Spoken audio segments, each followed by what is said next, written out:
the Association of Black and Puerto Rican Legislators up here in Hartford. It is quite the day here and quite the weekend going on, as a matter of fact, and we are pleased to have Assemblyman Victor Pichardo as our guest. It's good to see you, Assemblyman. How are you? Always a pleasure. How are things? Things are doing well, and you have been hustling around here with all of your constituents and some who might be soon. Yeah, no, well, look, this is the 48th anniversary of caucus weekend here in the state legislature in Albany, and it's sort of a milestone that we're celebrating here.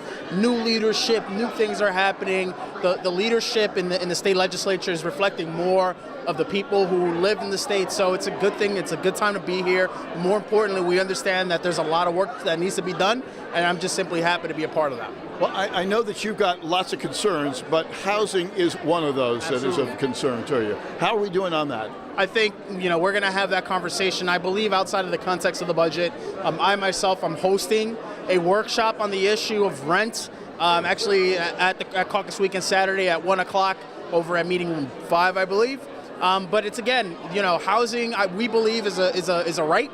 And then at the end of the day, like, how do we provide housing for so many New Yorkers who need it, and also make sure that the laws are equal and fair to everybody, to make sure that everybody has the opportunity and a shot. But look, the work is continuing to happen. I know that we're going to continue to have those conversations, but at the end of the day, we need to make sure that we make our laws fair to everybody and make sure that it protects as many people as possible. Let's face it, New York has got a little bit of a balanced story between upstate and downstate. Sure. How is that reflected in the housing laws and so forth? Well, I think there is some discrepancy between how the city of New York is treated versus other states and other sort of large cities around the state. But what's really important is that you need to understand the fundamental idea that people deserve to be in housing. And ultimately, what government understands, I think, is that the more people that are homeless, the more expensive that is for states and local municipalities to deal with.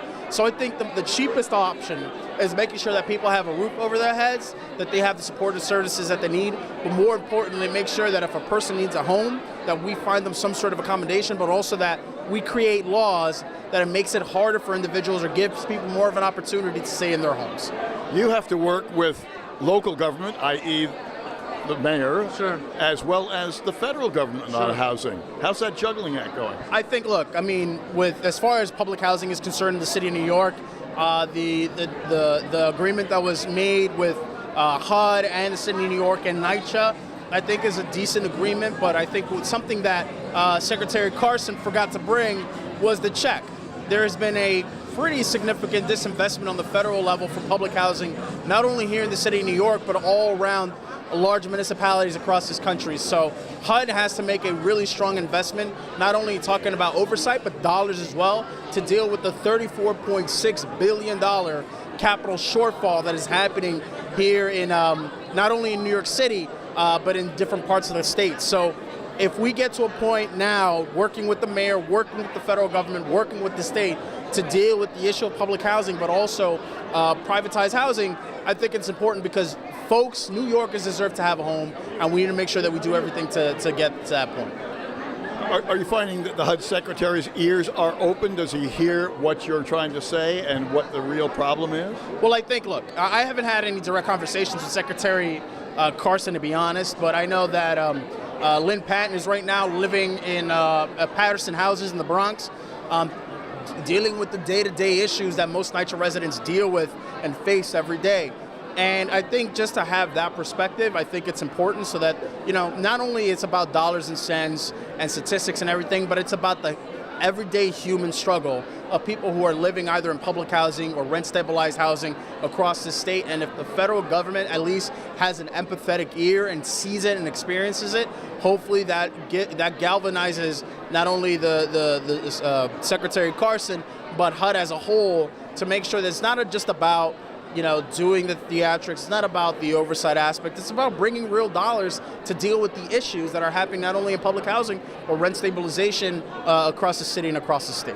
Well, clearly there's a lot of work still to be done. There have been a lot of problems with NYCHA this year, and people getting shipped to New Jersey for housing. This is something that I don't think anybody was aware of. Well, I mean, this has been happening.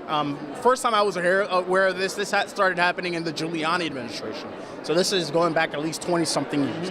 And what the city said, well, it's probably cheaper to house people in New Jersey than it is to fix the infrastructure that we have here. And I think, to the mayor's credit, he really put an emphasis on trying to invest in repairing, maintaining people in their homes, from right to counsel to trying to repair issues in rent-stabilized housing. But there's a giant need right now for public housing to make sure that the capital needs are dealt with, the operating needs of NYCHA are dealt with, but more importantly, we need to make sure that there is a strong investment here in the state level, but also the feds have to come with the check. The federal government and HUD needs to bring in and say, look, if we're a partner in this and we're overseeing this, we need to bring our dollars to the table to make sure that we mitigate the issues for folks in public housing, but also that we speak in a larger conversation about housing affordability and housing stability across the state and across the station. Well, let this serve as a nudge to Secretary Carson next time. Don't forget your checkbook. Well, don't forget the checkbook. And again, the federal government needs to bring those dollars and those cents for public housing and all housing across this country. Assemblyman Pichardo, always good to see you, my friend. Always a pleasure. Congratulations on a great time here. Great turnout, no question about it. Yes, all right, awesome. Thank you so much. 49th is going to be even bigger. We'll hope so. That's what's going on here. We're in Albany for this incredible day. Actually, it's a number of days, all focused on the needs of the community. And for Meet the Leaders, I'm David Smith.